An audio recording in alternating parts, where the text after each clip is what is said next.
हाँ शिवोहम। आवाज आ रही है?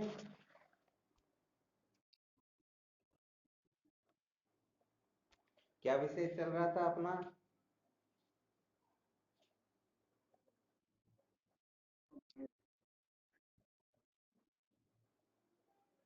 संसार को बनाए रखकर कभी भी सत्य का साक्षात्कार नहीं किया जा सकता। अच्छा, यहाँ पर सत्य के साक्षात्कार की विशेष महत्ता बताई गई है। इसीलिए तो कहा गया है कि संसार को यदि कोई बनाए रखना चाहता है, अर्थात संसार में जो ये परिवर्तन हो रहा, परिवर्तन हो नहीं, इस प्रकार की कल्पना करके यदि कोई सत्य को जानना चाहता है तो वह कभी भी सत्य का साक्षात्कार नहीं कर सकता। तो यहाँ पर विचार ये करना है कि सत्य के साक्षात्कार का इतना जो महत्व बताया गया, ये क्यों बताया गया है?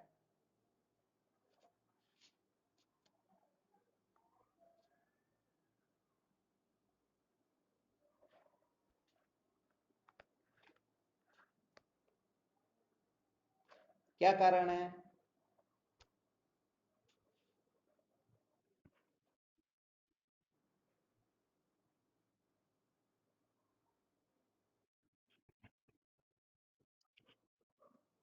क्या बात, बहुत बहुत धन्यवाद। अपना जो मुख्य विषय था, सत्य को जाने बिना कभी भी दुखों की निवृत्ति होती ही नहीं।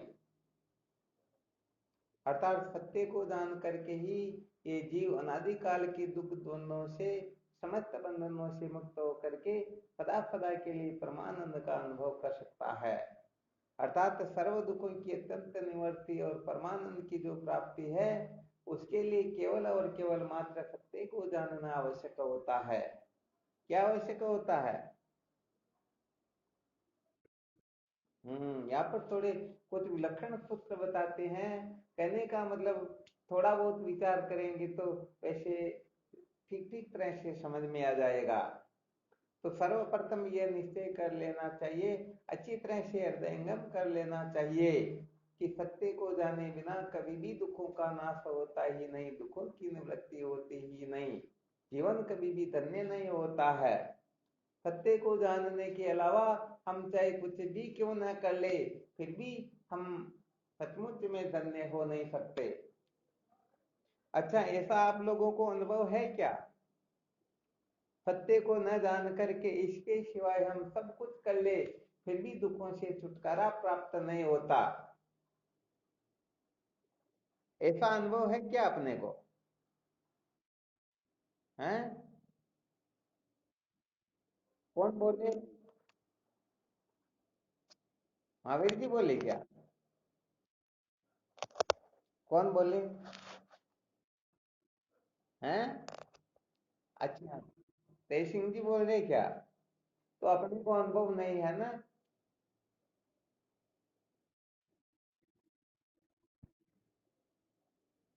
अरे भले मनुष्य गजब कर दिया।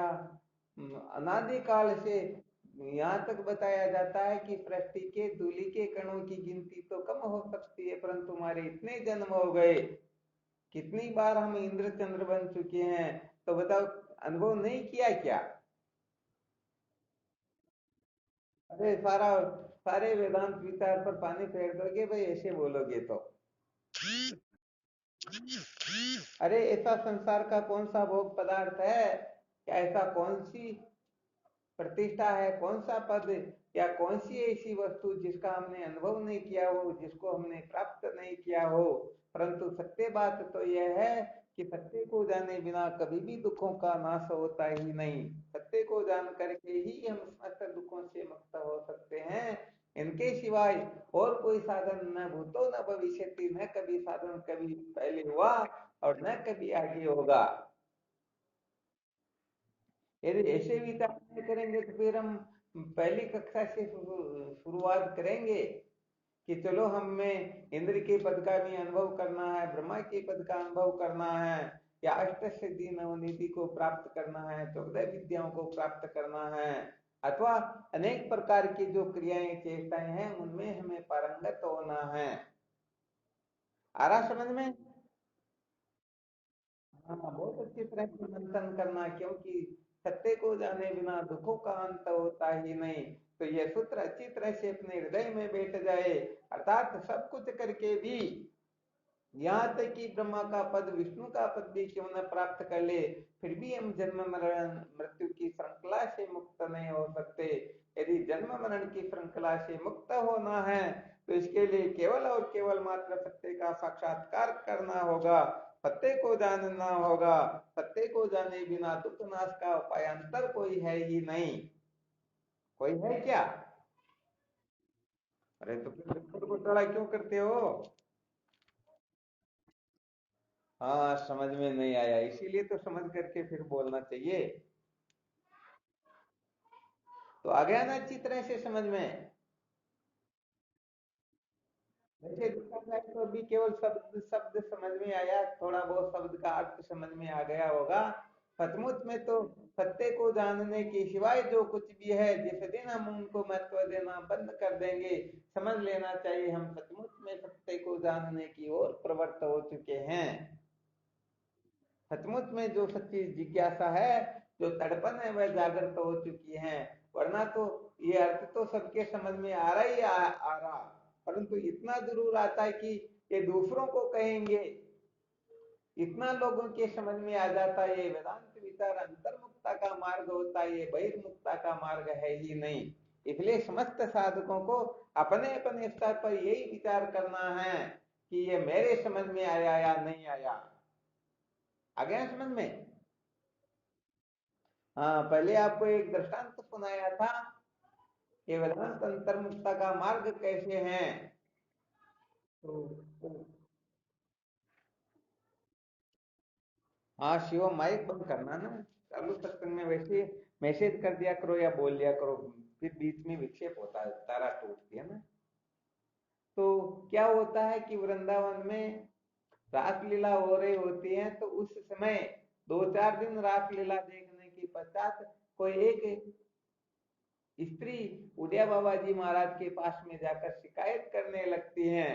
कहती हैं, भगवान, वो फलाना जो व्यक्ति है उसकी नियत ठीक नहीं है। उड़िया बाबा जी महाराज ने कहा, बेटे क्या बात हुई? कि हम जब भी रासलीला देखते हैं तो वह मेरे को ही देखता रहता है, रासलीला को तो देखता ही नहीं, इसलिए मुझे लगता है कि उसकी नियत ठीक नहीं है। उड़िया बाबा जी महाराज ने कहा, तुमको कैसे पता है कि वह तुम्हारी ओर ही देखता रहता है? तो उसने कहा, मैं जब भी उसकी ओर देखती हूँ तो वह मेरी ओर ही देखता रहता है। उड़िया बाबा जी महाराज ने कहा, अरे तुम उसकी ओर देखना बंद कर दो। क्या कहा? भाई तुम, बात तो छोटी सी है, अब कौन क्या कर रहा है इसको लेकर दिमाग खराब करने की आवश्यकता कहां पर है? तो कहने का मतलब हम उनकी ओर देखना बंद कर देंगे तो वह क्या कर रहा है क्या नहीं कर रहा, हमें इसके लिए कोई फालतू विचार की आवश्यकता होगी ही। ऐसे ही ये वेदांत विचार जो है, ये बहिर्मुक्ता का मार्ग नहीं है, ये अंतर्मुक्ता का मार्ग है। अच्छी तरह से निश्चय कर लेना, ये ब्रह्म विद्या जो है दूसरी ओर से आंख बंद करने का मार्ग होता है। यदि कोई दूसरी ओर से आंख बंद न कर सके तो सच्ची बात है कि आत्मा तत्व का जो यथार्थ बोध होता है वास्तव में उनके हृदय में कभी प्रकट नहीं होगा, क्योंकि तो बाहर ही बाहर देखता है, वह अंदर क्या हो रहा है इसका बोध उनको होता ही, हाँ, उनको सचमुच में अनुभव नहीं होता।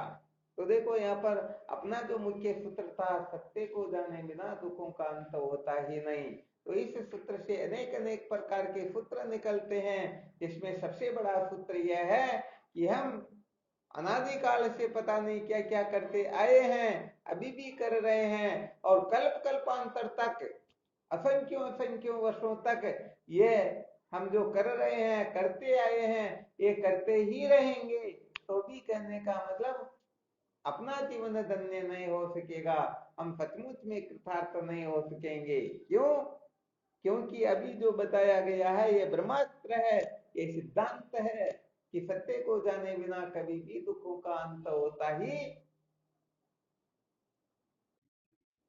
तो बस देख लो, ये जो सूत्र बताया गया है ये मास्टर चाबी है, इसका खंडन कोई नहीं कर सकता है। ऐसी कोई शक्ति सामर्थ्य नहीं है जो इस सूत्र को जुटला सके, इस सूत्र को मिथ्या सिद्ध कर सके। तो बताओ अब इस जगह पर जो सचमुच में समस्त दुखों से छुटकारा चाहता हो, अर्थात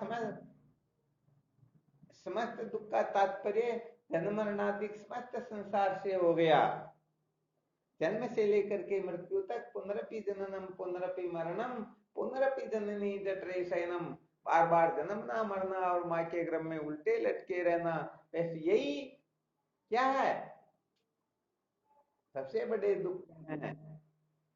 तो इन दुखों से यदि किसी को छुटकारा प्राप्त करना है, सचमुच में सदा सदा के लिए जीवन मुक्त होना है, तो भाई इसके लिए केवल एक ही रास्ता है, तमेव विदित्वाति मृत्युमेति नान्य पंथा विद्यते नाय, अर्थात उस आत्म तत्व को जान करके मृत्यु से अतिक्रमण, मृत्यु का अतिक्रमण किया जाता है, इसके सिवाय और कोई रास्ता न भूतो न भविष्यति, न कभी हुआ न कभी होगा, हो सकता ही।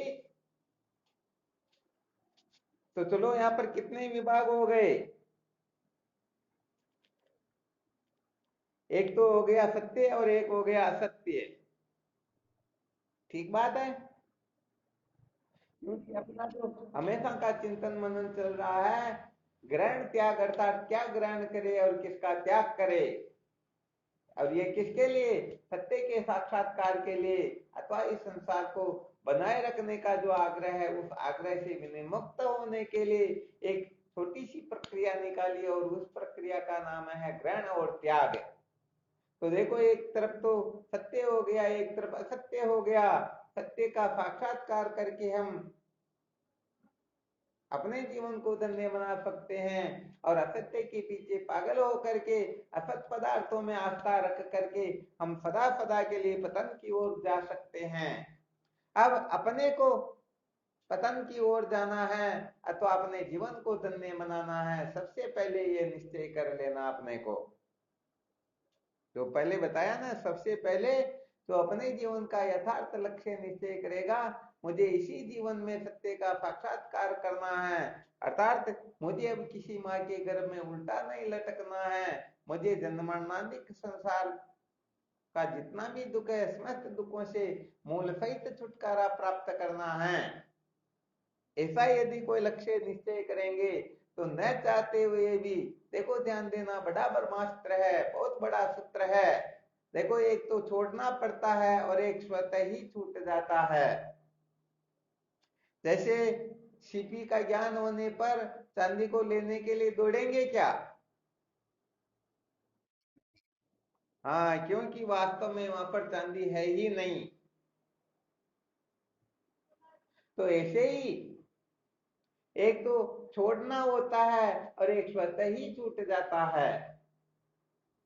तो जहां छोड़ना होता है वहां अभ्यास की आवश्यकता होती है, जहां स्वतः ही छूटने लगता वहां विवेक की प्रधानता होती है। तो जिस दिन इस संसार के पदार्थों के प्रति जो अपनी आस्था बैठी हुई है, ये आस्था अनास्था में बदलने लगे, स्वतः ही संसार छूटने लगे, स्वतः ही संसार के प्रति सत्यत्व प्रियत्व और मणित्व की बुद्धि निकलने लगे, तब समझ लेना चाहिए कि सचमुच में हम परम पुरुषार्थ को प्राप्त करने के लिए प्रवृत्त हो चुके हैं। और यदि मेहनत करनी पड़ रही, कोशिश करनी पड़ रही है, इसके लिए बड़े धक्के लगाने पड़ रहे हैं, तो समझना चाहिए अभी तक लक्ष्य सचमुच में यथार्थ निर्धारित नहीं हुआ। पक्का है या नहीं है। तो जो समस्त दुखों की मूल सहित निवृत्ति चाहेगा, कारण सहित कार्य की जो निवृत्ति चाहेगा, जिसको अत्यंत निवृत्ति कहते हैं, ये अत्यंत निवृत्ति जो चाहेगा, वह कहने का मतलब सत्य को महत्व देगा। और जो कुछ समय के लिए दुखों से छुटकारा चाहता हो, वह कहने का मतलब सत्य को महत्व न दे करके असत पदार्थों से किसी ऐसे का चयन कर लेगा जिससे मुझे उसे थोड़ी भ्रांति हो जाए कि मैं दुखों से छुटकारा पाकर अब मैं सुखी हूं, परंतु उसे पता नहीं है कि थोड़ी देर बाद में फिर दुख होने वाला है। जैसे भोजन करते हैं तो भोजन करते करते जब भूख निवृत्त हो जाती है, हम भोजन का त्याग कर देते हैं। यदि कोई जबरदस्ती करने लगे, एक आधी चपाती वो रखने की कोशिश करे, तो हम लड़ाई झगड़े पर उतारू हो जाते हैं। ऐसा लगता है कि फायदे जीवन में कभी रोटी की ओर नहीं देखेगा, परंतु बताओ 8-10 घंटे के बाद में फिर रोटी न मिले तो उनका व्यवहार देखने योग्य है या नहीं है? तो बताओ ये मूल सहित दुखों की निवृत्ति हुई क्या? हाँ, ये थोड़ी देर के लिए दुखों की निवृत्ति हो गई। वास्तव में सदा सदा के लिए दुखों की निवृत्ति नहीं हुई। देखो बात ये होती है, जब तक मुलजिम जीवित रहता है तब तक मुकदमा चलता है, और मुलजिम ही मर जाए तो फिर मुकदमा फिर खारिज कर दिया जाता ना। तो ऐसे ही करने का मतलब ये जब तक जीव भाव है, ये जीव भाव ही तो समस्त दुखों का मूल कारण होता है। तो ये जीव भाव जब जब तक ब्रह्मत्व का यथार्थ बोध न हो, अर्थात जैसे रस्सी के यथार्थ ज्ञान से सर्प के अतंता भाव का निश्चय हो जाता है, जैसे जगने पर स्वप्न के पदार्थों के प्रति जो आस्था है वो नास्ता में बदल जाती है, उनकी असलियत जानने में आ जाती है, ऐसे ही जिनको आत्म तत्व का यथार्थ बोध होता है वही सचमुच में मूल सहित दुखों से छुटकारा प्राप्त कर सकता है। बाकी के लोग तो कुछ समय के लिए दुखों से छुटकारा प्राप्त कर सकते हैं, सदा सदा के लिए तो दुखों से छुटकारा प्राप्त होता नहीं।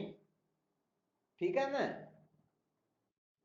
तो बस यहाँ पर साधकों को अच्छी तरह से समझ लेना है, निश्चय कर लेना है, सत्य के बारे में, असत के बारे में, असत के बारे में भी जो जानकारी प्राप्त करनी है उसको कर लो, और सत्य के बारे में जो करनी है कर लो, और फिर एकांत में बैठ करके खूब मंथन करो, खूब विचार करो, और विचार करके निर्णय पर पहुंचो कि मुझे असत पदार्थों के प्रति आस्था रखनी है अथवा जो सत्य तत्व है उसको जानने की जिज्ञासा करनी है। यदि सत्य तत्व को जानने की जिज्ञासा होती है तब तो ये जो सत्संग सुन रहे हो निश्चित रूप से आप सत्य का साक्षात्कार करके जन्म मरणाधिक दुखों से छुटकारा प्राप्त कर लोगे। और यदि असत पदार्थों में आस्था रखनी है तो फिर अनादिकाल से जो करते आए हो करते रहो, निश्चित रूप से अपनी मनोकामना पूर्ण हो जाएगी। इसमें किसी प्रकार का रोड़ा अटकने वाला वास्तव में होगा नहीं। तो इसमें कोई ज्यादा अधिक दाव पेच तो नहीं है ना? हाँ बिल्कुल सीधी बात बताई जा रही है। भाई देखो, एक सत्य होता है, एक असत्य होता है, एक परमात्मा है, दूसरा संसार है, एक आत्मा है, दूसरी अनात्मा है। अब अपने को क्या चाहिए?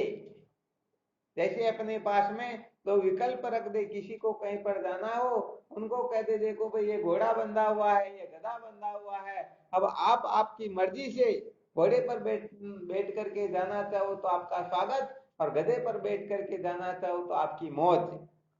अब वह खुद चयन कर लेगा या नहीं कर लेगा? हाँ, कहने का मतलब दोनों हाथों में लड्डू हो, एक लड्डू तो अमृत से बना हुआ जिसको खाते ही अजर अमर हो जाए, और एक लड्डू जहर से बना हुआ है उसको खाते ही तड़प तड़प करके मर जाए। अब देख लो, मरना है वास्तव या फिर अजर अमर होना है? यदि अजर अमर होना है तो संसार को महत्व नहीं देना होगा, और यदि मौज मस्ती मनोरंजन नहीं करना है तो फिर जो कर रहे हैं करते रहो, और कुछ बदलाव करना ही। तो यहाँ पर इतना जरूर स्पष्ट हो गया, जो अनात्म पदार्थों को महत्व देगा वह कभी भी परमात्मा तत्व का साक्षात्कार नहीं कर पाएगा। क्योंकि सूत्र क्या है? संसार को बनाए रखकर कभी भी सत्य का साक्षात्कार नहीं किया जा सकता। तो देखो यहाँ पर एक तो आत्मा होती है, दूसरी अनात्मा होती है। यदि कोई अनात्मा को महत्व दे रहे हैं तो समझो वह आत्मा तत्व से बहुत दूर है, और यदि आत्मा तत्व को महत्व दे दिया, आत्मा तत्व का बोध हो गया, अरे आत्म दृष्टि से देखा जाए तो नैना नास्ति किंचन है, और कोई दूसरी वस्तु है ही नहीं। जब कोई दूसरी वस्तु है ही नहीं तो बताओ किससे राग करें, किससे द्वेष करें? फिर किसी प्रकार का गड़बड़ घोटाला रहेगा क्या? हाँ नहीं रहेगा। सत्य बात तो यह है, जो सचमुच में आत्म तत्व की ओर प्रवृत्त हो जाते हैं जानने के लिए, समझ लेना चाहिए उनके समान भाग्यशाली संसार में कोई है नहीं। और जिन्होंने संसार को अपने जीवन का लक्ष्य बनाया, भगवान वशिष्ठ जी महाराज भगवान राम को उपदेश करते हुए इसके बारे में बड़े बड़े व्याख्यान सुना देते हैं। जो योग वाशिष्ठ के मुमुक्षु प्रकरण का अध्ययन करते होंगे उनको अच्छी तरह से समझ में आ गया होगा। तो इस संसार को प्रधान और परमात्मा को गुण समझ करके तो संसार की ओर ही प्रवृत्त होता रहता है, समझ लेना चाहिए उसने जानबूझ करके अपना महान विनाश कर लिया। जैसे किसी को यह पता लग जाए कि यहाँ पर आग लग चुकी है, अब वह क्या करता है कि चलो भग करके जाएंगे, तो कहां पर जाएंगे, वहां पर समझो एक ट्रक घास की जो अच्छी तरह से एक जगह ढेर लगा करके रख रखी थी, वह सोचने लगा कि आग तो नीचे जल रही है, वह 20 फीट ऊपर जा करके उस घास के ढेर ऊपर सो जाता है। अब मेरा कुछ नहीं बिगड़ेगा, बताओ क्या होगा, हो जाएगी ना। तो बस ऐसे ही भोले जीव समझते तो है नहीं, और संसार की ओर प्रवृत्त होकर के पागल हो रहे हैं। वो कल्पना करते हैं कि मैं शब्द स्पर्श रूप रसगंध पंच विषयों में से किसी विषय के द्वारा अजर अमर हो जाऊंगा, कृतार्थ हो जाऊंगा, आनंदित हो जाऊंगा, दुखों से छुटकारा प्राप्त कर लूंगा, समस्त भयों से मैं मुक्त हो जाऊंगा। परंतु उनको पता नहीं है कि इनको महत्व देने से, इनके पीछे पागल होने से, इनके लिए अपने जीवन को बर्बाद कर देने से ही समस्त दुख होते हैं। अरे जीव 24 घंटे बेचारा दुखी का दुखी, दिन का दिन ही रहता है, क्योंकि 24 घंटे ये ऐसा ही चिंतन करता है कि हे शब्द तू मुझे सुखी कर दे, हे स्पर्श तू मुझे सुखी कर दे, हे रूप हे रस हे गंध तू मुझे धन्य बना दे। तो बताओ क्या कभी इनसे कोई जीवन धन्य को धन्य बना सकता है क्या? हाँ कभी भी नहीं बना सकता। इसलिए सच्ची बात तो यह है, जो संसार को महत्व देता है,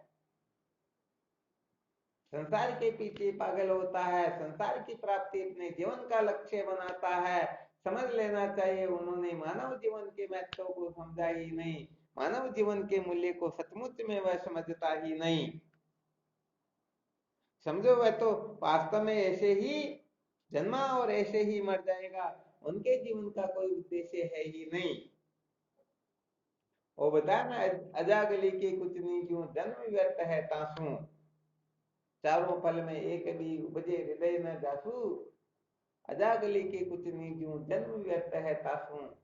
अर्थात बकरी के गले में जो दो स्तन होते हैं ना, उनसे न तो दूध निकलता है न और कुछ काम कोई प्रयोजन सिद्ध होता।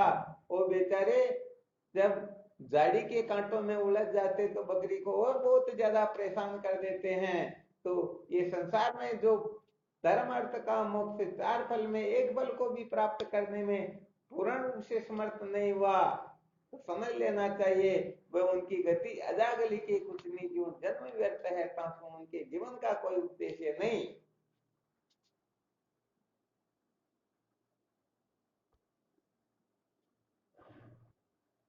तो चलो ये तो पक्का हो गया ना। जैसे ये सिद्ध करके अच्छी तरह से बताया जा सकता है कि एक अंगुली को कोई दूसरी बार नहीं देख सकता है, अर्थात एक बार देख लिया, केवल आंख की पलक झपक करके फिर देखना चाहे तो वो देख नहीं सकेगा। अब वह जो देख रहा है वह अंगुली अंगुली रही ही नहीं, वह बदल गई। अथवा ऐसा समझना चाहिए दो उंगलियों को कोई एक साथ नहीं देख सकता है, भले ही वो अपने सामने क्यों ना हो। ये थोड़ा इसलिए समझा रहे हैं कि कहने का मतलब हम आग्रह कर लेते हैं कि नहीं नहीं, हम दोनों दास कंप्लीट कर लेंगे, संसार को भी बनाए रख लेंगे और परमात्मा को भी प्राप्त कर लेंगे। सच्ची बात है, वो हितो नष्ट है तो भ्रष्ट है, दोनों तरफ से नष्ट भ्रष्ट हो जाएगा। दुविधा में दोनों गए माया मिली न राम, न तो इनको प्राप्त कर सकेगा न भगवत प्राप्ति कर सकेगा। तो देखो दो उंगलियों को कोई एक साथ नहीं देख सकता है। यदि कोई सोच रहा हो कि मैं देख लेता हूं, तो देखो दोनों उंगलियों के दो दो बिंदु लगा दो, और उसके पश्चात उनको एक साथ में देखो, क्या देख सकते हैं क्या? नहीं देख सकते हैं। तो मुख्य सूत्र यह है, दो उंगलियों को कोई एक साथ में नहीं देख सकता है। तो बताओ, हम आगे की तरफ देख रहे हैं तो उसी समय हम पीछे की ओर देख सकते हैं क्या? नहीं देख सकते हैं। तो कहने का मतलब संसार और परमात्मा, आत्मा और अनात्मा, ये दोनों एक दूसरे से विपरीत है। जैसे अंधकार और प्रकाश विरुद्ध स्वभाव वाले होते हैं, वैसे ही परमात्मा और संसार विरुद्ध स्वभाव वाला होने के कारण कोई चाहे कि मैं इस संसार को भी बनाए रखूंगा और परमात्मा तत्व का भी साक्षात्कार कर लूंगा। सच्ची बात यह है, ऐसे सोचने वाले सचमुच में नासमझ होते हैं।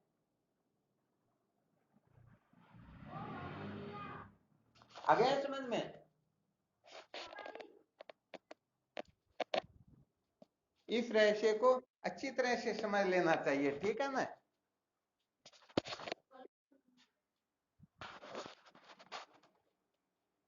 इसके अंतर्गत किसी को किसी भी प्रकार की शंका हो तो देखो।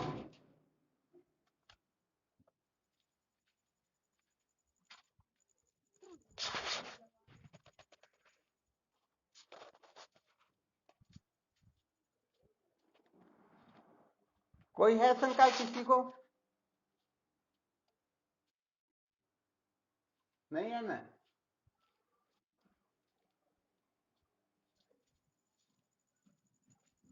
या शंका हो तो बोलो। किसी किसी भी प्रकार की शंका हो तो देख लो।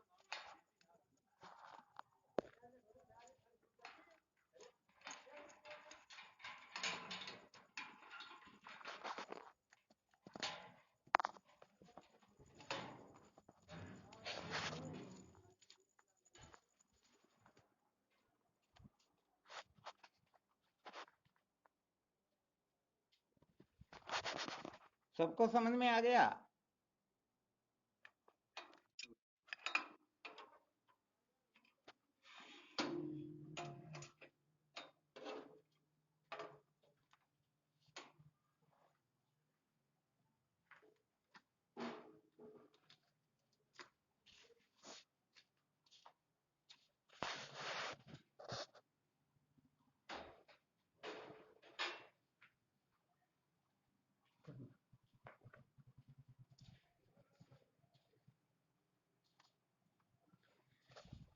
किसी को शंका नहीं है?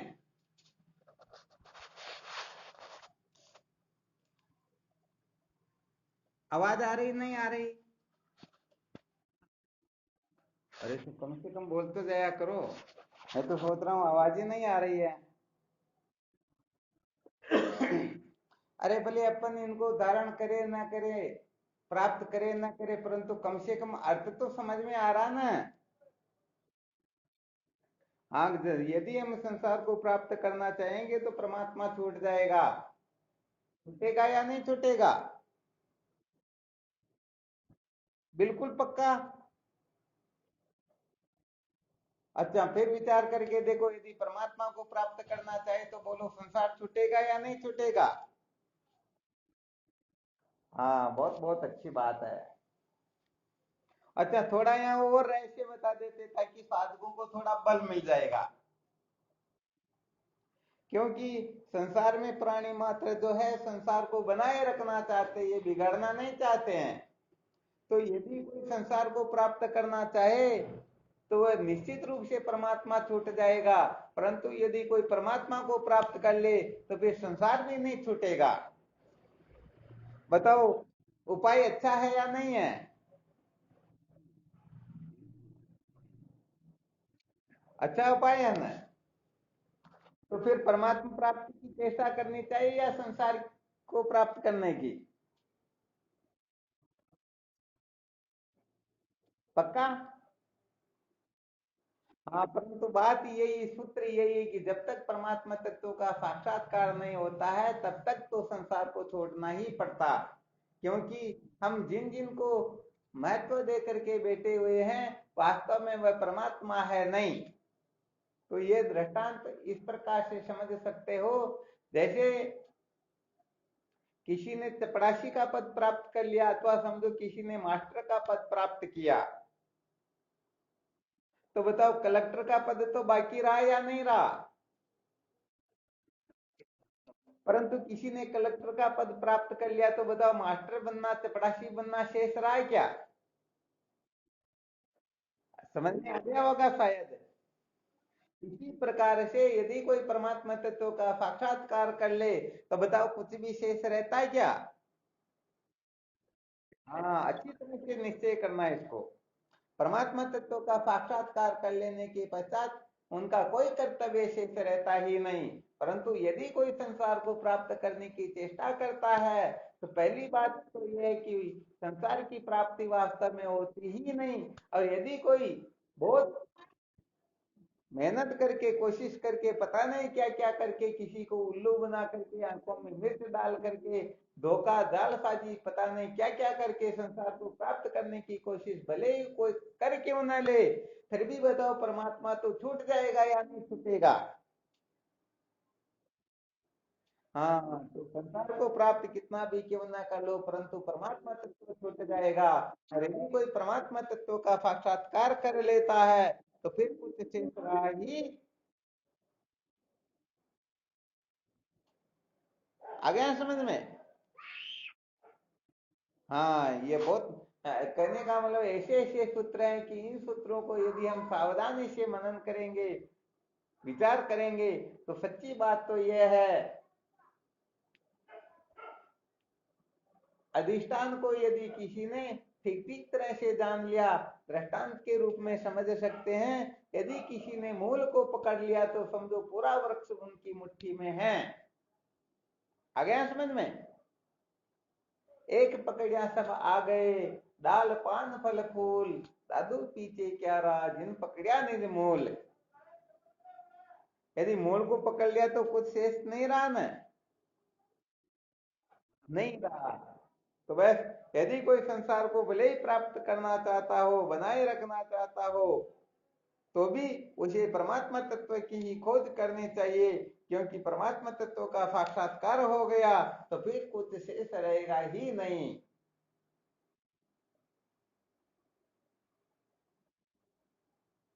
इसलिए वेदांत का विचार ही जीवन का सार है। असुप्ते रामते कालम नयद वेदांत चिंतया।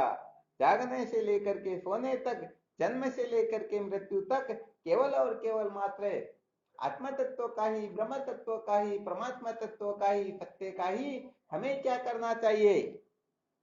चिंतन मनन करना चाहिए, उसी के बारे में विचार करना चाहिए। अब भाई देखो, आपको अलग अलग युक्तियों से बता दिया संसार और परमात्मा के बारे में। अब आप चाहो तो संसार को प्राप्त करके अनादिकाल से जो हम भटक रहे हैं वैसे भटकते रहो, अथवा परमात्मा तत्व का साक्षात्कार करके सदा सदा के लिए जन्म मरण के बंधन से हम मुक्त हो सकते हैं।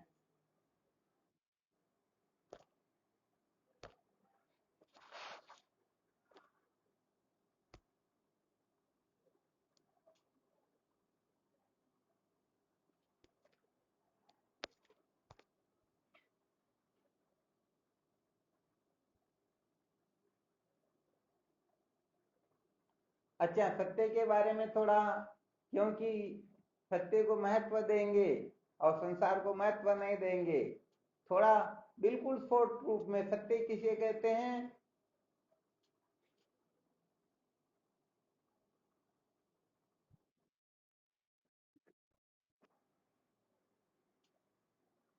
मिटता नहीं तो वैसे देखा जाए तो अपन जन्मे उससे पहले भी ये पहाड़ पर्वत आदि थे, और मर जाएंगे तो भी ये पहाड़ पर्वत रहेंगे, तो ये मिटे नहीं भाई। जो 100 वर्ष तक जन्म करके जीवन जी करके चले गए, वो तो यही समझेंगे कि पहाड़ मिटते नहीं, तो इसका मतलब यही सत्य हो गए।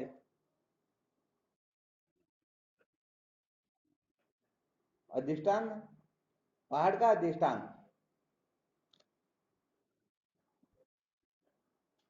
अब जो संसार के लोग वो अधिष्ठान किसको कहते हो तो समझेंगे नहीं बेचारे भोले जी। तो थोड़ा ऐसा बताऊं ताकि सब समझ सके। जिन्होंने कभी वेदांत विचार भी नहीं किया, संतों का संग भी नहीं किया, फिर भी कहने का मतलब वो भी थोड़ा विचार कर पाएंगे। वरना अधिष्ठान और वेदांत के पारिभाषिक शब्द तो वेदांत के जिज्ञासु ही समझ सकते हैं, दूसरों के वश की बात तो शायद है नहीं है। तो कौन बताएंगे सत्य की परिभाषा?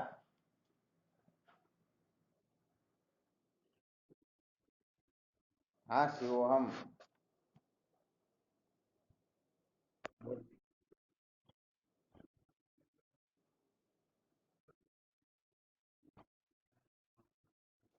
अरे वाह, क्या बात, बहुत अच्छी बात। आदि अंत मध्य में एक जैसा हो। लो भाई, कितना अच्छा सूत्र बता दिया। वैसे देखा जाए तो इस बात को कोई भी समझ सकते हैं। कहने का मतलब जो कल जो था आज वही है, और आज जो है वही भी कल रहेगा। आदि का मतलब होता है उत्पत्ति, और अंत का मतलब होता है समाप्त। तो उत्पन्न होने से पहले, नष्ट होने के बाद में, और इनके बीच में जो एक जैसा का तैसा हो उसको कहते हैं सत्य। आदि अंत मध्य जो एक जैसा हो उसे कहते हैं ना सत्य। तो संसार की किसी भी वस्तु के बारे में विचार करके देख लीजिए, ये जो वस्तुएं हैं उत्पन्न होने से पहले ऐसी की ऐसी नहीं थी, नष्ट होने के बाद में ऐसी नहीं रहेगी, बीच बीच में प्रतीत हो रही हैं। चलो, बहुत अच्छी बात बताई सत्य के बारे में। अर्थात जो जिनमें किसी भी प्रकार का विकार उत्पन्न न होता हो, ये कहने का मतलब सूत्र बता दिया। अब इस सूत्र से हम केवल पहाड़ की ही चर्चा नहीं कर सकते हैं, बल्कि समस्त नाम रूपात्मक प्रपंच की विवेचना करके निश्चय कर सकते हैं कि ये सब मिथ्या है, सब झूठे हैं। अच्छा, और भी कोई दूसरी परिभाषा जो सरल हो, जैसे ये बताई गई ना वैसे ही?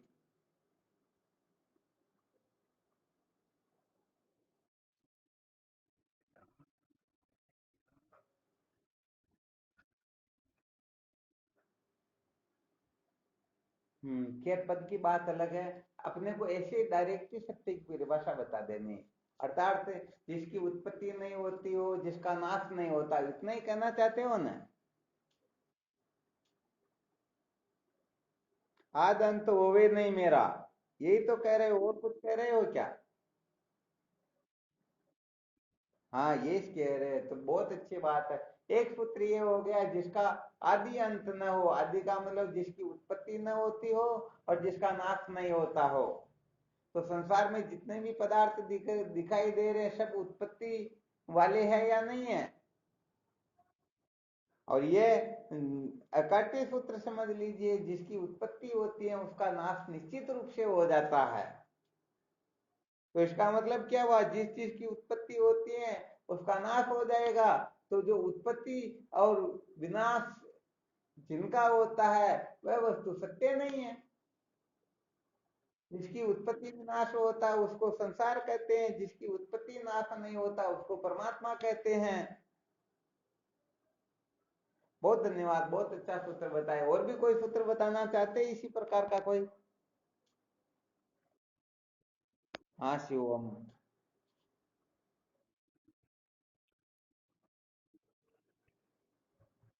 चलो, ये बहुत अच्छी बात, ये वेदांत विचार की प्रक्रिया, इस प्रक्रिया से यदि कोई साधक चलना शुरू करेंगे तो निश्चित रूप से आत्म तत्व का साक्षात्कार कर लेंगे। ये दृष्टादृष्टि की पद्धति बहुत अच्छी बात है। और भी कोई?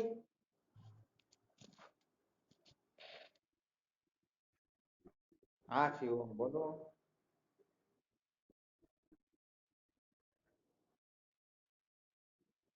क्या बात है, अब की बार और विशेष बात बताइए। मैं भी सोच रहा था कोई इस प्रकार का सूत्र कथन करें, अर्थात इसका सीधा साधा अर्थ बता देते हैं। जो सब जगह पर हो, सब समय में हो, सबके अंतर्गत हो, उसको कहते हैं सत्य। अब किसी भी वस्तु के बारे में विचार करके देख लीजिए, वो सब जगह पर नहीं होगी, सब समय में नहीं होगी, सबके अंतर्गत नहीं होगी। कोई ऐसी वस्तु आपको ध्यान में आ रही क्या, जो सब जगह पर हो, सब समय में हो, सबके अंतर्गत हो? और इसके साथ ही वह चेतन भी हो, ध्यान रखना।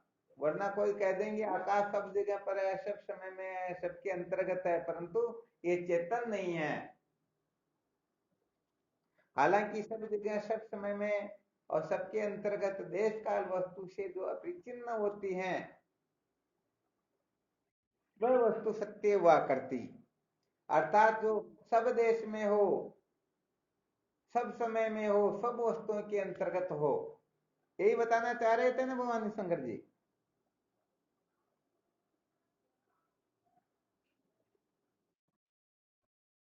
हाँ चलो, वास्तव में बहुत अच्छी बात है।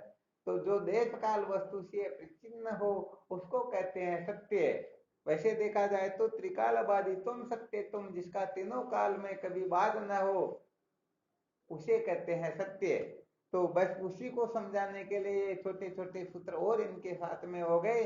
जिन साधक को जो ठीक लगे, अच्छा लगे, उसी से अपने को सत्य की खोज प्रारंभ कर देनी चाहिए। तो जिन जिन वस्तुओं में, चाहे किसी भी वस्तु क्यों ना हो, जिनमें इन इतने जो सूत्र बताए गए हैं, इनमें से एक सूत्र भी घट जाए तो समझ लेना वह सत्य है, और न घटे तो समझ लेना वह मिथ्या है, वह असत्य है। ठीक है क्या? बहुत अच्छी बात है।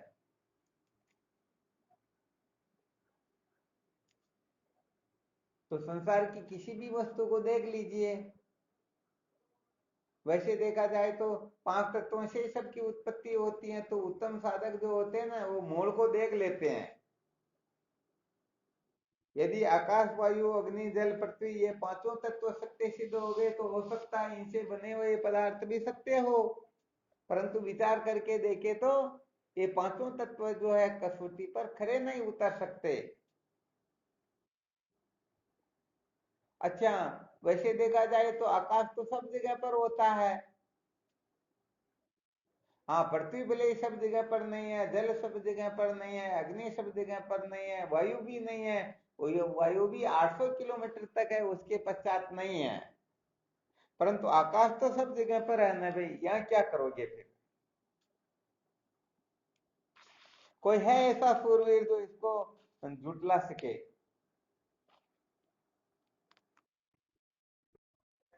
आज तो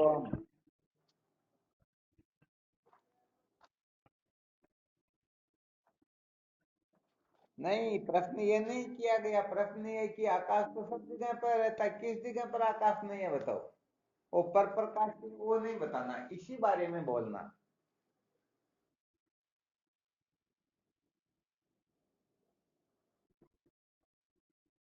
क्या बात, यही तो बोलना था क्या? अरे भाई, सुषुप्ति अवस्था के अंतर्गत आकाश नहीं होता है। आकाश रहता है क्या सुषुप्ति में? हाँ, ऐसे साधकों को थोड़ा सावधान रहना। प्रश्न क्या किया गया और आप दूसरा तीसरा ही कहने लगे, तो फिर ये गड़बड़ घोटाला हो जाता। तो कहने का मतलब, सुषुप्ति अवस्था में आकाश का अभाव वेदांत शास्त्रों में बताया गया है। अच्छा, सुषुप्ति अवस्था में आकाश का अभाव प्रतिपादन किया, क्या कारण है, क्यों किया गया?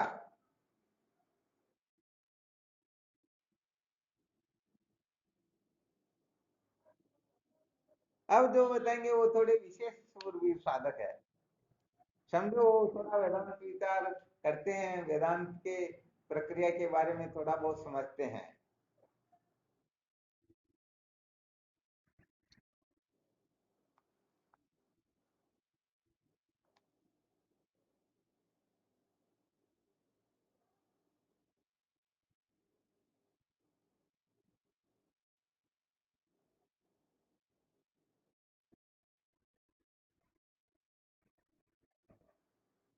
क्या है सुषुप्ति अवस्था में?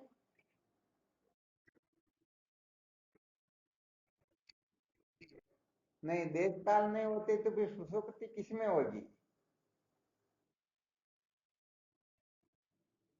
हैं? तो ये ठीक नहीं रहा, कोई और देखो। सुषुप्ति अवस्था में आकाश का अभाव प्रतिपादन किया गया, क्या कारण है?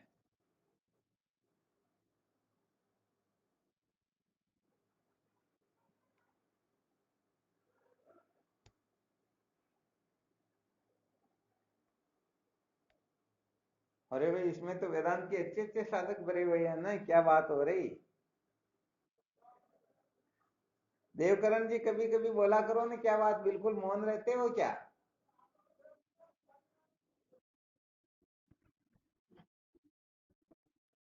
नहीं नहीं, ऐसा थोड़ी, थोड़ा बहुत बोलना चाहिए ताकि साधकों को सूत्र मिले कुछ न कुछ।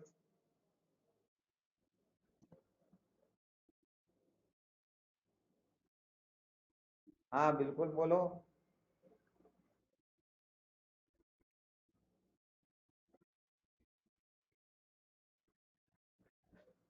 हाँ तो ये उत्तर कैसे हुआ? ये उत्तर क्यों हुआ भाई?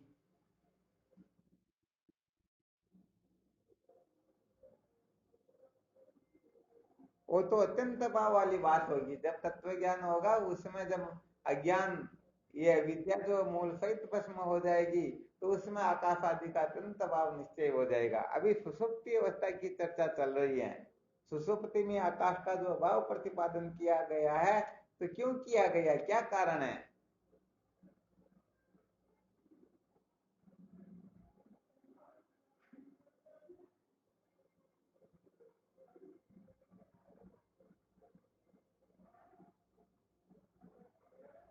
और किसी को नहीं आ रहा क्या?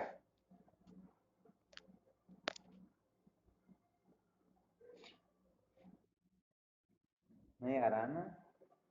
चलो, बहुत अच्छी बात है। तो देखो क्या होता है,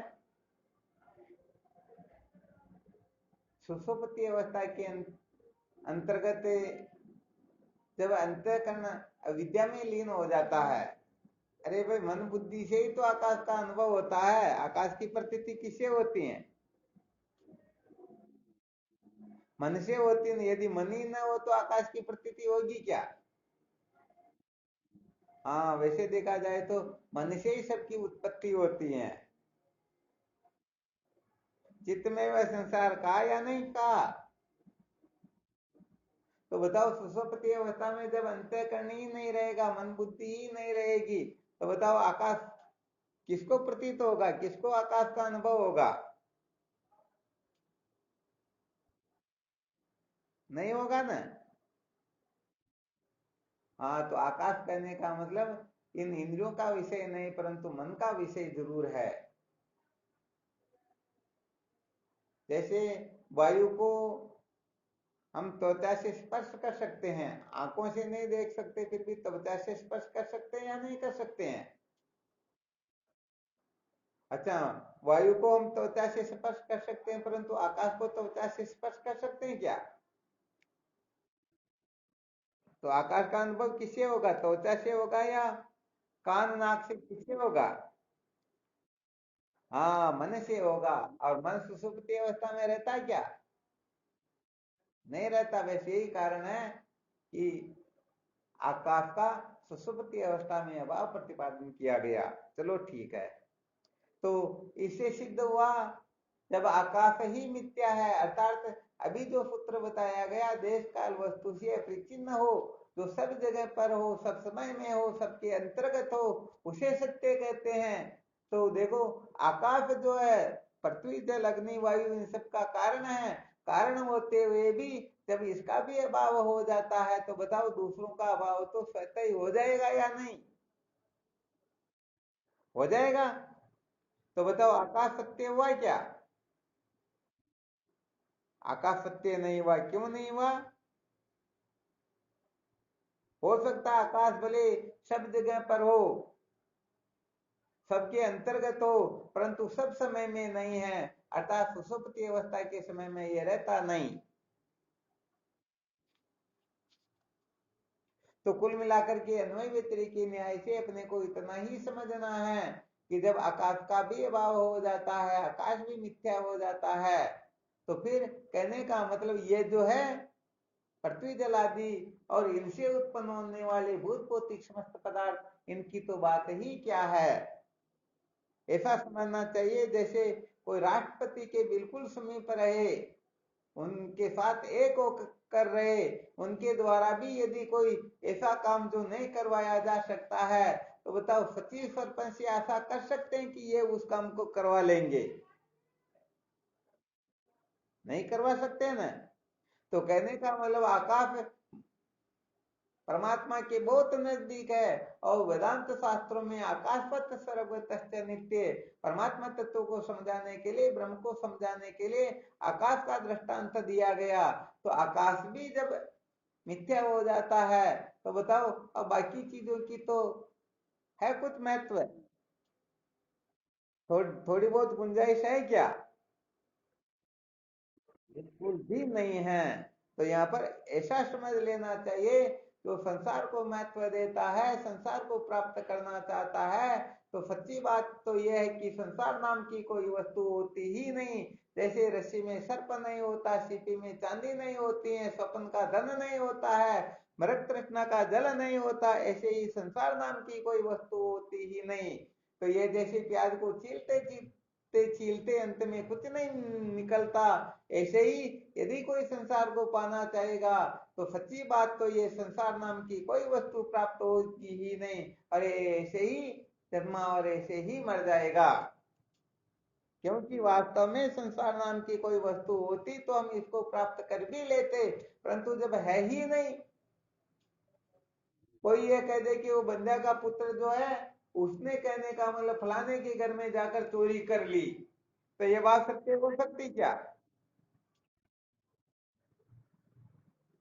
अरे भाई, ये सारी की सारी कल्पना मात्र होती है। जैसे कोई कहे बंध्या का पुत्र आकाश पुष्प की माला पहन करके, खरगोश के सिंह का धनुष बना करके गंधर्व नगर में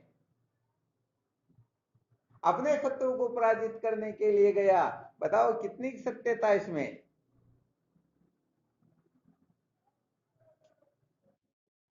बिल्कुल भी नहीं है ना। तो ऐसे ही सच्ची बात तो यह संसार नाम की कोई वस्तु होती ही नहीं। इसलिए यदि कोई संसार को प्राप्त करना अपने जीवन का लक्ष्य बनाएगा, तो अंतोगत्वार होने पछताने की सिवाय उसे कुछ मिलेगा नहीं। और यदि कोई परमात्मा तत्व को महत्व दे करके उस ओर प्रवृत्त हो जाएगा, तो निश्चित बात है ऐसी कोई वस्तु होगी नहीं जो उसे प्राप्त हो।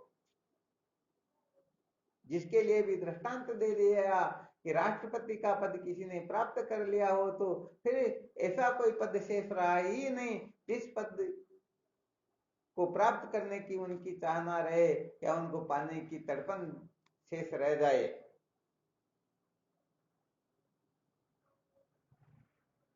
गरुड़ कहाँ वाहन सबे रस सब अमी समीप, ज्ञान दिवा करके उदय सब मत हो गए दीप। अर्थात जहां पर गरुड़ होता हो, तो बताओ और किसी वाहन की आवश्यकता रह सकती क्या?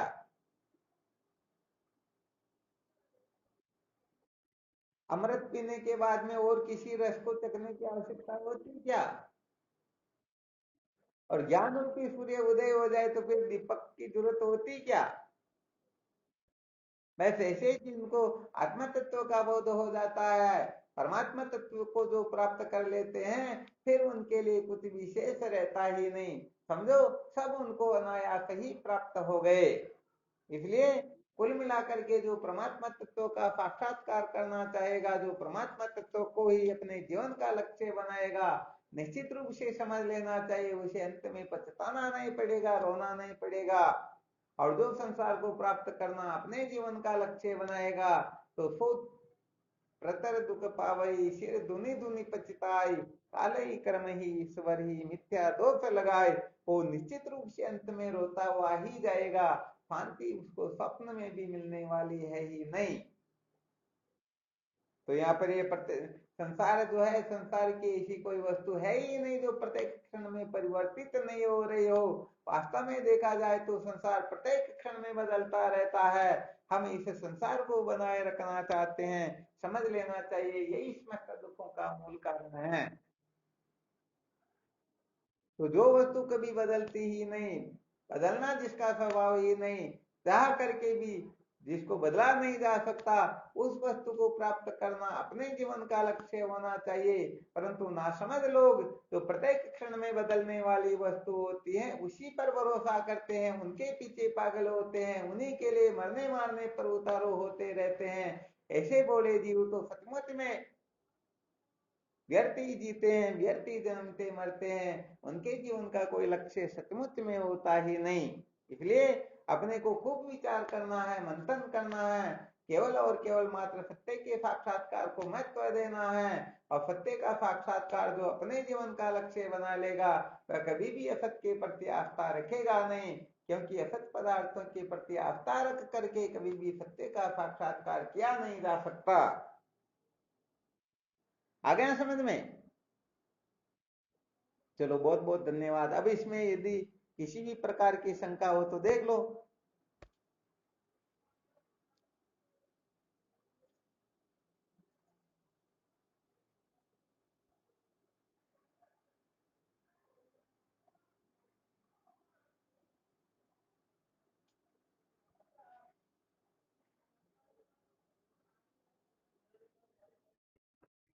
हाँ बहुत बहुत धन्यवाद। बस शंका नहीं तो बस नक्शा तो आपके पास में आ गया। अब आपको रास्ते रास्ते चलना है। जिनके पास में नक्शा हो जाता तो बीच में कोई भटकाने वाले मिले तो भी वह समझ जाता कि ये भटकाने वाले हैं, कोई ना कोई जालसाज है, अपने को इधर उधर करके अपना स्वार्थ सिद्ध करना चाहते हैं। हाँ शिव हम बोलो।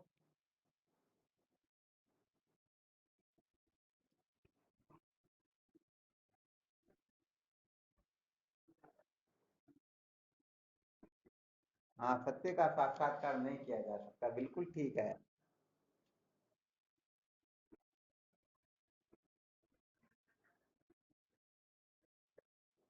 अरे हम चाहे करोड़ कोशिश क्यों न कर ले फिर भी रहने वाला है ही नहीं, हम तो अपनी मूर्खता करते हैं। हाँ बिल्कुल सत्य बात है।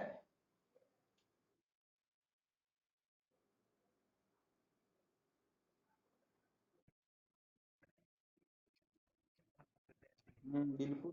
अच्छा यहाँ पर थोड़ा संक्षेप ये कर देते हैं कि संसार को बनाए रखने का तात्पर्य केवल इतना ही है, देह इंद्रियां प्राण मन बुद्धि, इसमें किसी भी प्रकार का आग्रह करना, बस इसमें आग्रह करना ही संसार को बनाए रखना है। आ रहा है समझ में? हाँ बाकी संसार से तो हमको कोई लेना देना थोड़ी ही क्या। हमारा तो कुल मिलाकर के अपने शरीर अपनी इंद्रियां प्राण मन बुद्धि इसी में तो आग्रह बैठा रहता। बाकी जैसे समझो हम जिस गांव में रह रहे उसमें बहुत सारे घर है, तुम किसी के घर की ओर देखते भी हैं क्या? जाते भी नहीं, उनका कोई मतलब ही नहीं। वो दृष्टांत बताया ना आपको, जैसे कौवे के मुख में कितने दांत, गिनने की आवश्यकता है क्या? अरे जरूरत ही नहीं है। तो ऐसे ही कहने का मतलब सचमुच में ये जो ज्यादा दुख देने वाला जो संसार होता है जिसमें हमारी स्वतः ही अहमता ममता होती है, वह संसारी हमें सचमुच में सुखी दुखी करता है।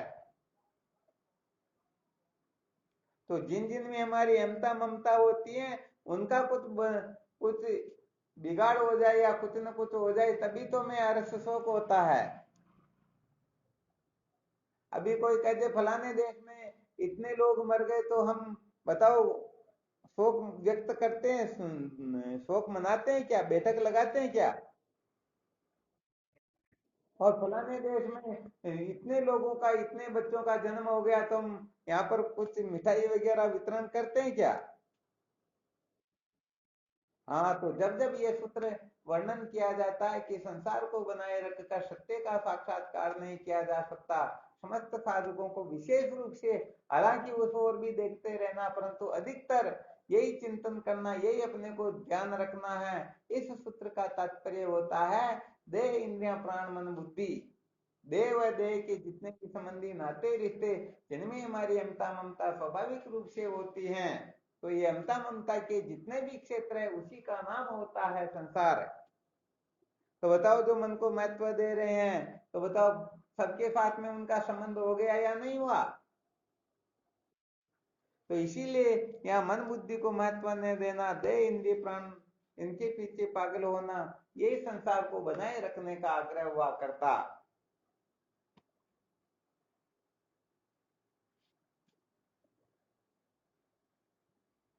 अब इसमें और भी कोई हो तो विचार करके देख लो।